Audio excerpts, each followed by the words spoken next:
Hi YouTube fam, it's Kelsey. I just wanted to give you another video, and this one is how to draw graffiti, the basics. So let's just dive right into it. So I've got 3 things that I want to share with you. I'm not going to be drawing any graffiti today, so I apologize for that, but I will give you a video of me drawing it if I can figure out that camera angle. Anyway, okay, so first things first, how to think about graffiti, okay? We've all seen it on trains, we've all seen it on walls, but how do you see it and then paint it, but make sure that it's original and make sure that it looks good, but it kind of looks like someone else's, but not really because it's yours? How do you do that? So what I would advise is I would think in abstraction. So my inspiration for my pieces comes from the art era Dada, which came from when World War I was happening. All the artists kind of said, well, y'all aren't abiding by any rules, any human rights rules, anything like that, so why should we have to adhere to your art rules? So we're not. So dimensions got really crazy. They threw out order and put a whole lot of order. They threw out order and put disorder in its place. Words are hard. So, and everything was just very absurd, nonsensical. It was art revolting against art. It was making a mockery of the then order. So it was just a bunch of craziness, and that's kind of where I take inspiration for my graffiti. It's just a bunch of craziness, really. So this is my newest piece, and as you can see, it's just a bunch of craziness. What does it say? No one knows. Well, I know, and I actually put it in the corner there, believe, so just in case anybody was like, what does that say? And I'm like, I don't remember. It says believe. So here, I don't know if you can see it from that far away. So as you can see, this is just a bunch of nonsensical absurdity. I mean, really. So if I was you, what I would do is I would think in abstraction. If you want to paint a beach ball, you don't have to paint a beach around it. Paint it in the Arctic. Paint a polar bear on the beach. Paint a keyboard on a guitar. Well, that actually exists. But you know what I'm saying. Just be very abstract. Let your mind be free. Whatever comes to mind, sketch it. Write it. So, second tip is copy others. This is how I got my start. So, I didn't know how to paint or draw graffiti. I was actually taking fine arts lessons at the time. Fine arts. Yeah. I actually was just painting a whole bunch of flowers and animals. And the animals were turned around. So it was kind of weird.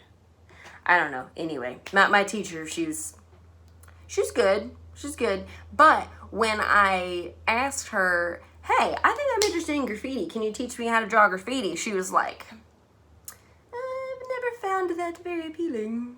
And I was like, well, guess I'm on my own then. So what I did, went to Books A Million and got me some books. Is this upside down? Yeah, it's upside down. Okay. Is this backwards? I'm not sure. It says Graffiti World, and it is a book full of just graffiti. And this is actually a flip out. So it's actually a really cool book. I learned everything that I know from this book. It does have naked people in it, though. So my little 13-year-old self had to scribble all of their stuff so I didn't see it. So my mom would be very proud.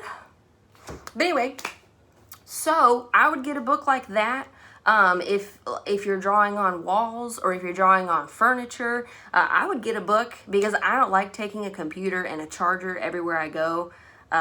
So I could just, when I was drawing on walls, I would just flip it open and, okay, that's kind of how I want to do this A or this B or something like that. I also have another good book. This one's not as good. It's Graffiti LA. I didn't really like it as much. It's not as much color, but like I said, Google it, copy it, and there's something in the human psyche, soul, that when you copy things, after a while, you actually get it, and it clicks, and you're able to do it by yourself. So I would copy, and I would start out with something like this chaos here, just bubble letters, simple. That way you'll get motivation from the start because you know you can draw that. So you'll trick your brain into thinking, oh my gosh, I'm really getting this, instead of getting discouraged at the beginning by trying something like monumental, like, you know, this craziness that has a bunch of detail. So that's what I would do. That's what I would do. Third and finally, pick your materials. So when I was younger, I had a wonderful mom that just let me draw on all my walls.